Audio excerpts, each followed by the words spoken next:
காலை வணக்கம். இன்றைக்கு அமாவாசை திதி.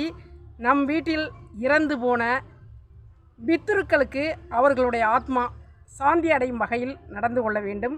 அவர்களுடைய படங்களுக்கு இன்றைக்கு மலர்கள் வைத்து தூப தீபங்கள் காட்டி அவர்களுக்கு அன்னம்பாளிப்பு செய்ய வேண்டும்.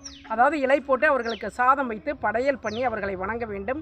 ஆண்கள் எள்ளும் நீரும் இறைக்க வேண்டும். எல்லை நீரை தண்ணியில் வச்சுட்டு இறைக்கணும். இன்றைக்கி அமாவாசை திதி என்பதை மறக்க வேண்டாம். நீர்நிலைகளில் சென்று நீராட வேண்டும்.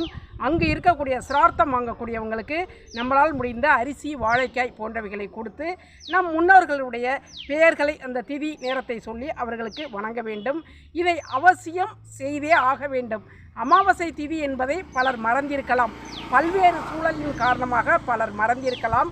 இதை இப்பொழுது பார்த்த பிறகாவதும் இந்த அமாவாசை திதி என்று முன்னோர்களை வணங்கி அவர்களுடைய ஆசீர்வாதம் பெற வேண்டுமாய் அன்போடு கேட்டுக்கொள்கிறேன். நன்றி. இதை பார்க்குறவங்க ஒரு லைக், ஷேர், சப்ஸ்கிரைப் கொடுக்கணும். தேங்க்யூ.